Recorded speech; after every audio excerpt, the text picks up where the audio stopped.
everyone, welcome to the Horror Room. I'm Travis Bruce, and today we're doing another Women of Horror Spotlight. Today I have with us, she's an author, and she has a new book coming out next month called Ghost Orchid.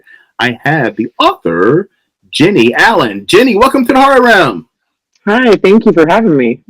It's a pleasure having you on. Now, tell my audience and myself a little bit about Ghost Orchid. So Ghost Orchid is book 4 in my series. It's a supernatural forensic thriller series. It is my favorite one so far because it's a little bit different than the first 3. Now, does this pick up right behind the first 3? Yes, it does.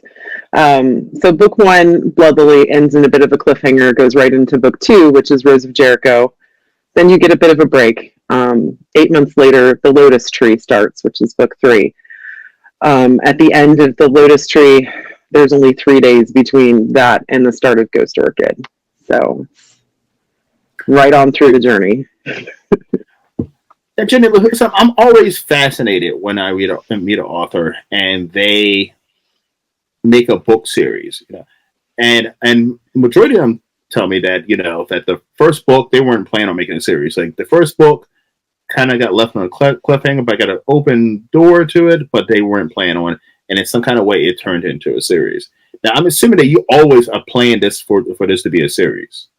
Always. It's supposed to be 4 books, but apparently now it's 6. Okay, so how do you go from 4 to 6? Well, I started writing book 4, which was supposed to be my epic ending, and I got like halfway through the book, and I'm like, wait a minute, I'm not going to get to the halfway point that I wanted. There's no way I can wrap this all up in one book. So my characters just did what they want, which they usually do. So it was going to have to spill into a 5th book for sure. But I'm OCD, and I'm getting ready to release collector's hardcover editions that will have 2 books in each hardcover book. But I can't have an odd number of books then, so it's going to have to be 6. So it's fine. They're working with it quite well. So this ultimate grand finale ending that you had planned for book 4. Did you have to alter or change it to get that book 6? The characters changed it anyway. Like the entire feel of what I was planning to do with Ghost Orchid changed completely, and it became more of a focus on the depths of mental health. Books 1 and 2 in my series, it's only from the main character's point of view. But book 3, when I wrote it, I had to expand a little and open that point of view up a little. And everyone loved it so much, including myself, that book 4, I just leaned completely into it. So there's 10 different POVs in book 4, and you get to know all of these characters very well and how messed up they are. And it just took more time because of that. So it changed. It's fine. Now, you were talking about how the characters start changing the book for you, the ideas of the book for you. So how does that look as an author? Like, so you come up with the construct of this character, you start writing, and just over time, explain that how that works. They get real pushy. I'll sit down with a plan for the chapter in mind, and I start writing. And as I'm writing, things just change. It's especially when it's things I didn't want to happen. It's really annoying. I've tried to rewrite them a couple times and still got the same result. So they're stubborn just like me. So it's fine. It always makes it better though. So I can't really complain. Now, is it going to be a book 7 or 8? Are you sure, Jenny, that we're going to cut it off at 6? So the Lilith Adams series, which is what this is going to stop at 6. However, I've been informed by my characters that Tim and Eileen, 2 of my side characters, they want their own series. So apparently it's going to go to their series next. Okay. Now, as a horror writer, have you always been a horror fan, or was it something you kind of sprung into at some point? I've always been a horror movie fan. When it came to reading, I was usually more urban fiction, crime fiction. So it's kind of like a marriage of those 2 things for me. So, yeah. Now, when it comes to characters, do you ever I like asking this question. Do you ever use real life people in your life to as inspiration as your characters? Like the guy at the gas 100%. station or something you see every day, or The funniest story I have about this, but yes, a lot of them are based on people, like either physically or their characteristics or some of their personality, things like that. But a few of them are based completely on real people. Um, one of them was when I was originally writing Blood Lily. She's a coworker that constantly annoyed me about her in my book. mm-hmm. So I was like, fine, I'll put you in the books, fine. She wasn't very happy with the result since it's the first body Lilith has to investigate once she gets to Tennessee, and it's bad. Oh. Now, have you ever yeah. No, I'm sorry. No. That's okay. Oh, there was one other character in the Lotus Tree, who's a villain that people love to hate, is David Boston, and that is actually based on very, very much so on my first fiance, who was not a very good person. So it was very cathartic for me. Now, I was about to say, has anyone you know that you basically could have read your book and be like, "Hey, Jenny, is that fucking me?" Once or twice, like name wise, especially. I've gotten into the habit now, people that are really good fans or pre-orders and stuff like that, I'll sneak their names into the books in little side characters and stuff, which they love. There was a respiratory therapist I worked with. I made her an eyewitness on a news story, and she was like over the moon excited about it. So it's fun. Because like I can imagine right now, like I know that there's an author out there writing that has me in a character in a book that I interviewed a couple months ago, and I'm like, I'm curious to see what kind of character I'm going to be. Like, what? Hopefully, yeah. I'm also curious to see. I hope I get killed in the book too. I want to see what kind of interesting way. Is that fucking weird, Trinity? That I want to like like die in the book. My one of my test bunnies. I have 3 test bunnies, so they read every chapter after I write it. Mm-hmm. And they kind of keep me on track, keep the imposter syndrome at bay. It's very supportive and helpful. But Danny Nagel is one of my favorites. He's fantastic. And I made him one of the victims in book 4, and he was so excited. Like, he's like, it's gruesome, and she investigates my body. It's so cool. Now, how do you come up with these gruesome kills for your books? Is this something that's popped in your head, or something that you've seen in a horror movie or something? Mostly it's stuff that pops in my head or fits well for that character, things like that. Most of the most gruesome kills come from character Ashcroft, who he has a lot of strength, like more so than a normal person would have. So a lot of his comes down to his mindset in each book. And in Ghost Orchid, he's a little bit more unhinged. So his kill methods are more primal. So I dig into the psychology for those, but the nightmare sequences are by far the thing that gets me the most credit when it comes to horror. Have you ever written a death scene or something that's so fucked up that you were like, oh, what am I doing? Like, oh, this might be too far. Yeah, a little bit, yeah. One in book 4 actually is a pretty messed up situation with Ashcroft, of course, because that's him. I ruined cherry pie for people in book 4 as well, so that's fun. But yeah, there's been a few times I've wondered about my sanity. So. All right, so I'm going to ask you a question right now. Listen, I'm going to jump into my 3 questions, but I'm going to give you 5 questions I'm going to ask you. I'm going to pick your brain about horror. All right. The first question I want to ask you is there a kill in one of your books? What is the one way someone's died in one of your books where you would be like, oh, that's so fucked up. That's definitely, I definitely wouldn't want to die that way.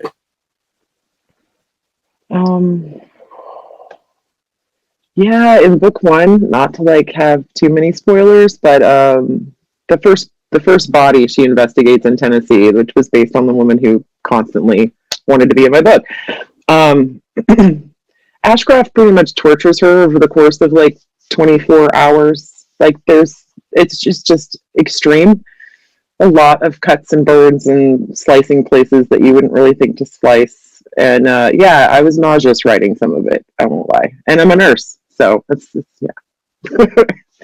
But in that case, she's investigating the violence that had already happened. So the reader's not actively experiencing it. So I kind of ease people in to horror with my books because they get progressively more active and more violent as they go.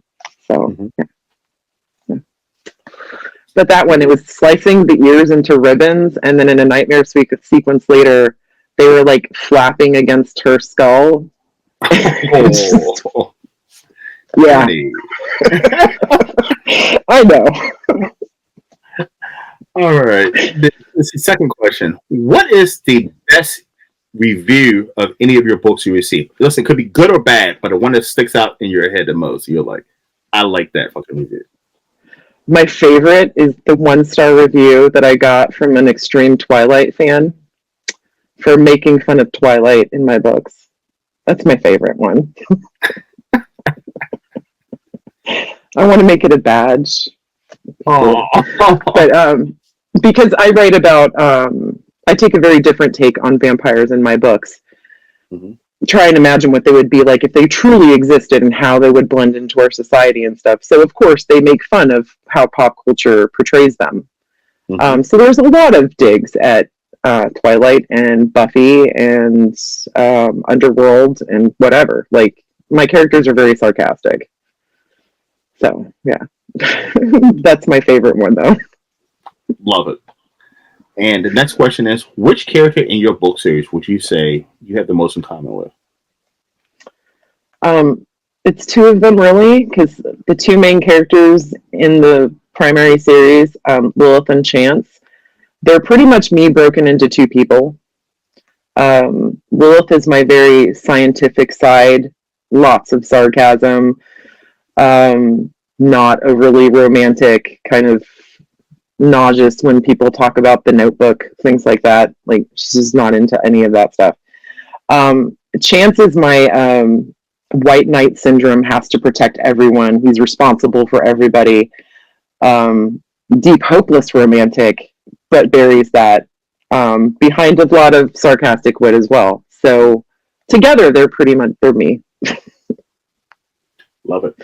Because I mean, I think it's hard as an author to not kind of create a character after yourself, right? Oh yeah, and Lilith has a lot of me in her. Like, even like her favorite cookie she mentions in the beginning of book 1 is my favorite cookie. Like, there's a lot of her thought patterns and stuff are things that, I think all the time. Like, trying to deal with the emotions of men is like trying to disarm a bomb in oven mitts. Like, that's how I feel. So, yeah, there's a lot of her in me, though, for sure. Next question. Now, when you were creating the books, was there a certain demographic or market that you were looking to try to focus on? I mean, not really. I just wanted to write the story I wanted to write, but I kind of knew going into it that my target audience was going to be primarily female, and usually in like the 18 to 60 range, if they don't mind cuss words and violence. That's a pretty good range, because I mean, that's 18 to 60. I mean, so you have people who are 60 rock and roll? I do have a few, yeah. One of my oldest fans, Joanne Boothby, who's amazing. She's been with me since the original version of Bloodblade released over 10 years ago. She's been with me this whole time, and she's in her 70s. She actually special ordered a diamond painting of my character Chance Devereaux, his character art that I drew. And she's currently working on it, and then she's going to send it to me when she's done. Which is awesome. Fucking love that. Yeah. It's amazing to have fans, right? Yeah, it is. It's so cool. She sends me Christmas presents. She sends me birthday cards. And she's amazing. Just a wonderful person. Amazing. I'm new to this whole thing, a little bit over a year. I'm like, I have fans. Like, that's crazy. That's awesome. Oh yeah, I went to Sinful Signings last year, which is mostly book talk event.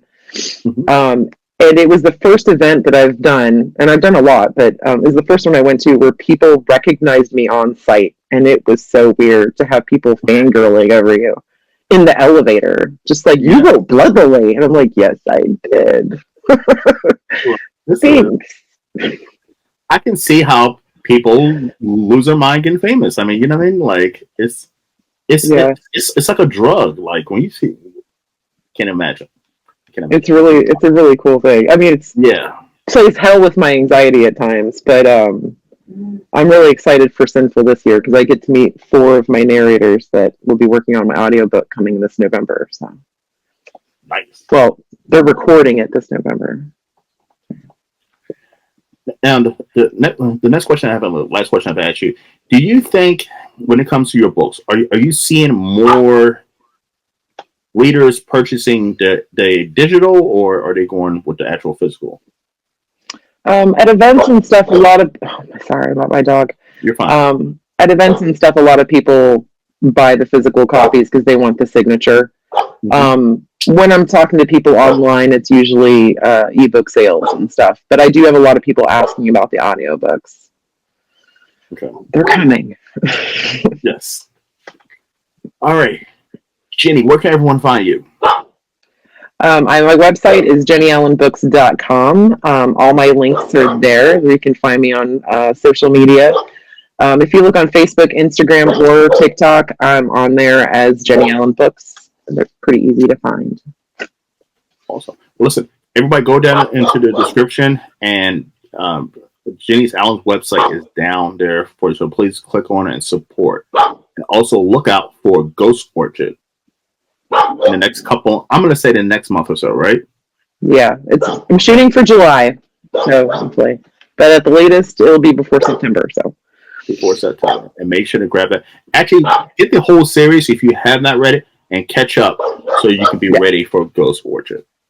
Absolutely. Jenny, it's been an absolute blast having you on. Listen, we tried to get this going on a couple of times, and a whole bunch of crazy shit happened, but I'm glad we're able to finally get this worked out and have you on. Yeah. Oh my goodness, yeah. All right, everyone. Well, thank you for coming to the Horror Room. I'm Travis Bruce, and that's Jenny Allen. We'll see you next time. Take care.